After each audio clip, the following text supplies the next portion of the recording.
علامہ ابن جوزی اپنی کتاب میں لکھتے ہیں، ابن نجی نے ایک باتمات دوست کا واقعہ بیان کیا ہے کہ ایک رات میں نے خواب میں دیکھا میرے گھر کے قریب جو قبرستان ہے، اس قبرستان کے مردے اپنی اپنی قبروں سے نکلے ہیں اور ایک جگہ اکٹھے ہو رہے ہیں، حتیٰ کہ تمام اہل قبور ایک جگہ اکٹھے ہو رہے ہیں۔ پھر انہوں نے گرا اوزاری شروع کر دی اور گڑ گڑا کر دربار الہی میں دعا کرتے ہیں، یا اللہ تو فلاں عورت جو صبح مر گئی ہے وہ ہمارے قبرستان میں دفن نہ ہو، اللہ ہمیں اس سے بچا لے۔ یہ گرا اوزاری سن کر میں نے ایک مردے سے پوچھا، ماجرا کیا ہے؟ تم کیوں یہ دعا کر رہے ہو؟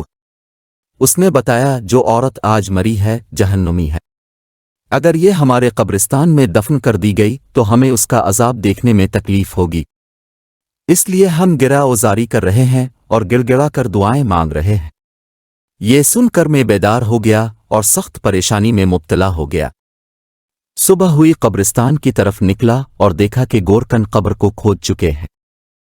میں نے ان سے پوچھا، یہ کس کے لیے بنائی گئی ہے؟ انہوں نے بتایا، ایک مالدار تاجر کی بیوی فوت ہو گئی ہے، یہ قبر اس کے لیے کھدوائی گئی ہے۔ میں نے ان کو رات والا منظر بتا دیا۔ گورکن نے واقعہ سن کر قبر بند کر دی۔ اب میں انتظار کرنے لگا کہ کیا ہوتا ہے۔ تھوڑی دیر گزری تو چند آدمی آئے اور گورکنوں سے پوچھا، قبر تیار ہے؟ انہوں نے جواباً کہا، یہاں قبر نہیں بن سکتی کیونکہ نیچے کیچڑ ہے۔ وہ آدمی یہ سن کر دوسرے ڈیرے پر چلے گئے، چونکہ وہاں بھی خواب والی بات پہنچ چکی تھی، اس لیے انہوں نے بھی قبر کھودنے سے انکار کر دیا۔ پھر وہاں سے وہ آدمی کسی دوسرے قبرستان گئے اور وہاں قبر بنوائی۔ پھر وہ بیان کرتے ہیں کہ میں جنازے کی آمد کا انتظار کرنے لگا، پھر اچانک شور اٹھا کہ جنازہ آ رہا ہے۔ میں بھی جنازہ کے ساتھ ہو گیا۔ جنازے کے ساتھ ایک جم غفیر تھا۔ میں نے جنازے کے پیچھے ایک خوبرو نوجوان کو دیکھا۔ میرے پوچھنے پر مجھے بتایا کہ اس عورت کا بیٹا ہوں۔ اس سے اور اس کے باپ سے تعزیت کی جا رہی تھی۔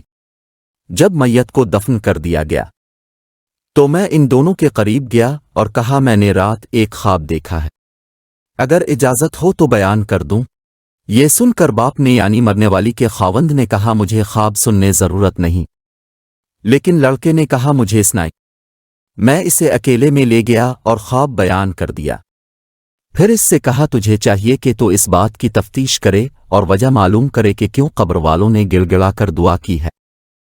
اس نوجوان نے کہا، اور تو مجھے کچھ معلوم نہیں، مگر اتنا جانتا ہوں کہ میری ماں شراب نوشی کرتی تھی اور گانے سنتی تھی، نیز دیگر عورتوں پر بہتان لگایا کرتی تھی، مگر یہ افعال اتنے سنگین نہیں کہ یہاں تک بات پہنچ جائے کہ مردے بھی یہ دعائیں کریں کہ یہ ہم میں دفن نہ ہو۔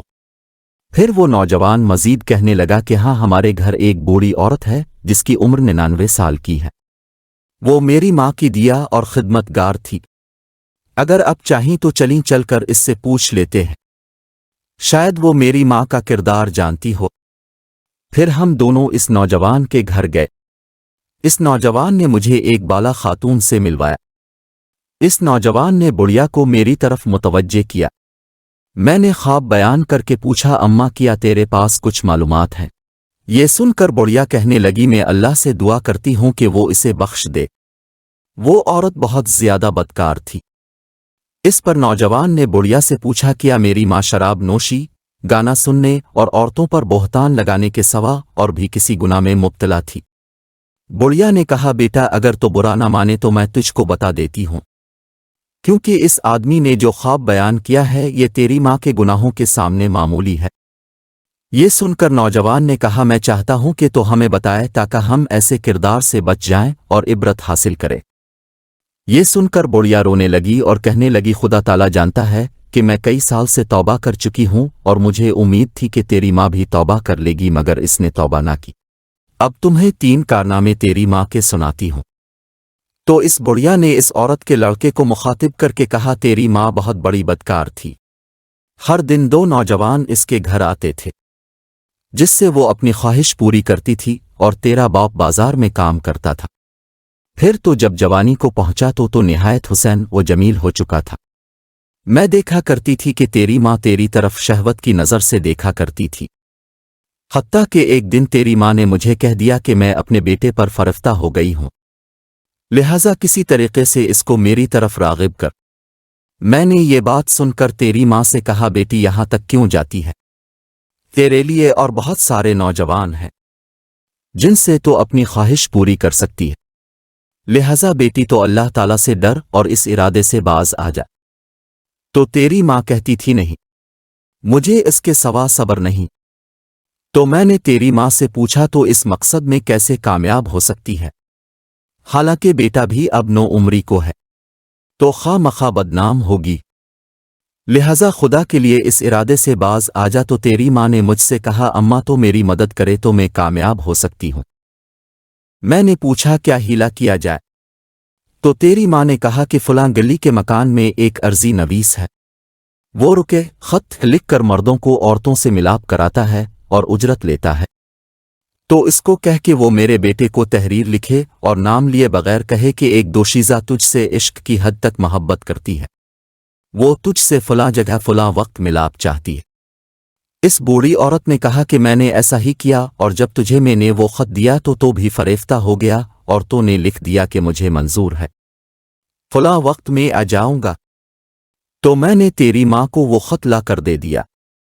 تیری ماں نے جواب پڑھ کر کہا، اماں تم میرے بیٹے سے کہو کہ فلاں وقت فلاں جگہ اجا، اور تو فلاں بالا خانہ اچھی طرح تیار کر اور اس میں پھل اور خوشبو وغیرہ کا انتظام بھی کر۔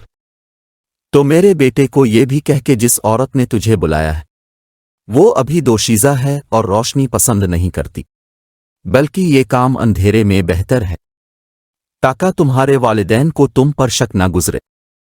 پھر میں تیرے پاس آئی تھی تو نے یہ بات مان لی اور رات کا وقت مقرر ہوا، میں نے تیرا جواب تیری ماں کو پہنچایا، تو اس نے بہترین کپڑے پہنے اور عمدہ خوشبو لگائی اور وہ اس بالا خانہ میں پہنچ گئی، اور پھر تو بھی پہنچ گیا، پھر تو وہی سو گیا۔ تو میں نے صبح کے وقت آ کر تجھے جگایا۔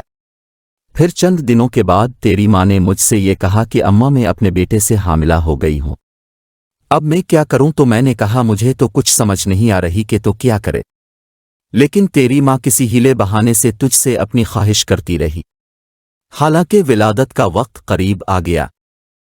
تو تیری ماں نے تیرے باپ سے کہا کہ میں بیمار ہوں، میں چاہتی ہوں کہ کچھ دن اپنی ماں کے پاس رہاؤں۔ تو تیرے باپ نے اجازت دے دی۔ پھر میں اور تیری ماں تیری نانی کے گھر چلے گئے، وہاں ہم نے ایک کمرے میں رہائش رکھ لی، اور جب ولادت کا وقت آیا تو میں ایک دیا کو بلا کر لائی، تو تیری ماں کے ہاں ایک بچہ پیدا ہوا جسے تیری ماں نے مار دیا، اور پھر ہم نے وہ بچہ دفن کر دیا۔ ابھی کچھ دن ہی گزرے تھے کہ تیری ماں نے مجھ سے کہا، اب پھر میں اپنے بیٹے سے خواہش پوری کرنا چاہتی ہوں۔ تو میں نے کہا، بیٹی جو کچھ ہو چکا تیرے لیے کافی نہیں۔ تو تیری ماں نے کہا، مجھے صبر نہیں ہے، اور پھر اسی طرح یہ سلسلہ شروع ہو گیا۔ پھر جب وہ بڑھیا دوسرا واقعہ سنانے لگی تو اس عورت کے بیٹے نے یہ کہہ کر بات ختم کر دی، اماں بس کر، اتنا ہی کافی ہے، اللہ تعالیٰ میری ماں پر لعنت کرے اور ساتھ تجھ پر بھی لعنت کرے۔ یہ کہہ کر وہ اٹھ کھڑا اور میں بھی اس کے ساتھ اٹھ کر آ گیا۔ کاش کہ وہ بڑھیا دوسرے 2 واقعات بھی سنا دیتی۔ سبق: اس واقعہ سے ہمیں یہ سبق ملتا ہے کہ اندازہ کیجیے، جب انسان کی شرم و حیا ختم ہو جائے تو وہ کس قدر پستی میں چلا جاتا ہے۔ ہمیں چاہیے کہ اس واقعے سے سبق حاصل کریں اور اللہ تعالیٰ سے پناہ مانگیں۔ اللہ تعالیٰ ہماری حفاظت فرمائے، آمین۔